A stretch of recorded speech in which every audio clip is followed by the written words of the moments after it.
Welcome to Franchise Empires.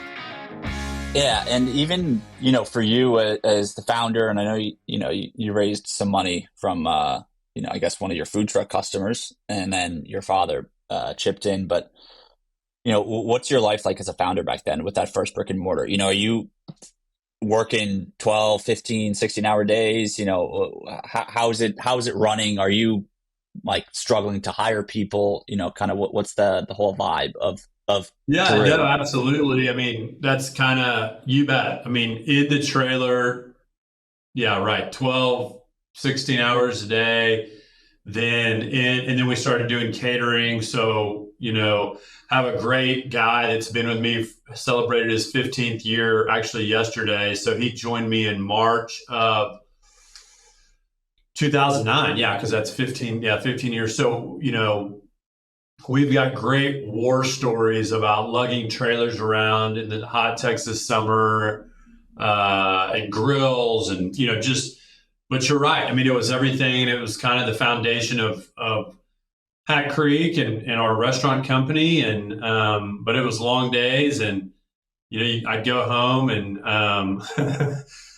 of course my wife and I got a dog and, the dog would love when I got home, because my jeans would just be greased, like cheeseburgers, so she just, loved when I got home, loved smelling my jeans and eating my pants and, whatever. I mean, it was, I wouldn't go back to those days in a lot of ways, but in a lot of ways, they were the good old days and great memories and a lot of hard work and, but no, glad for where we've kind of gotten to at this point. Yeah.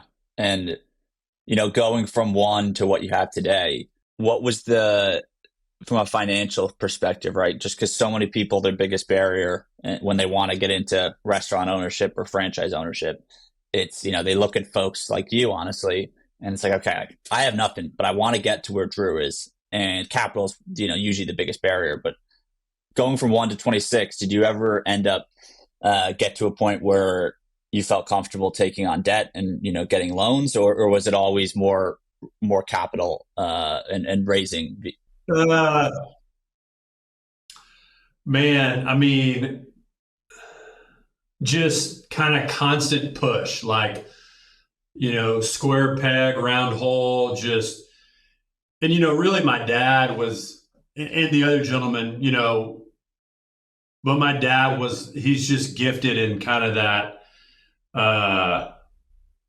just continuing to push no matter what, right on the edge of reckless, but still with, always never travel without a parachute, I think. And so, but I mean, I was fine to execute day to day, to continue to try to get everybody to believe that even though we weren't making money and, I could see the cliff coming, like, hey, never talk about it, just keep grinding. So I'm good on that. But like practically speaking, just to know that I had, that I was traveling with other people involved that kind of had the guts and the grit as well to continue to push, because, it wasn't like the trailer was just this amazing success and the first unit, this amazing success. But I think we kept seeing what could be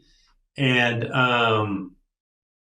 just continuing to try to push it forward. And so, one thing after another sort of continued to fall into place, and a lot of cliffs that we almost flew off of, but somehow, some way, ultimately, we just kept the faith and kept pushing, and so got to 26 locations, and thankfully have continued to have kind of events from whether it's banks or larger partners along the way that have kind of taken us from one level to the next to the next. So that's kind of been some of our financial journey. And you mentioned, avoiding falling off these cliffs. I know it never actually, there's never like a Hollywood moment where it's like, I've made it. But if there is a moment in your mind as you're looking back where, when did you feel like, okay, like we've turned the corner, we're in a good spot, like we're actually doing it for real, and maybe you're not as worried about the cliffs? Is there any point in time that sticks out?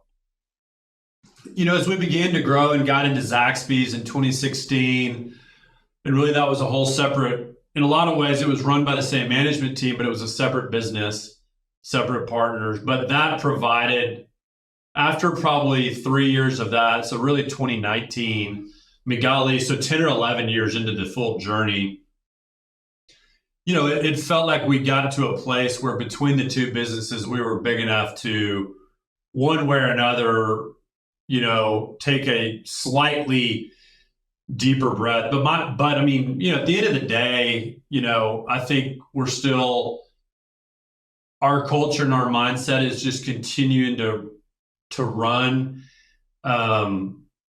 fast, run hard, and, sort of the figurative mindset of someone's always chasing us. And, that can be from competition, but really more so, it's just like an internal creed, if you will. It's not so much competition driven. It's just like, hey, try to wake up and run and see where it takes us. And that's been, but I think 2018, 2019, maybe we kind of, just in time for COVID to kind of just totally take us off the cliff again, or put us right back on the edge of the cliff. But then that created a whole different dynamic, and of course everyone went through that. But I would say that it took a good 10 years to kind of get to a place of some ability to take a breath. Yeah. Holy crap. I mean, that's a decade. So that's a journey, man. Yeah, for sure.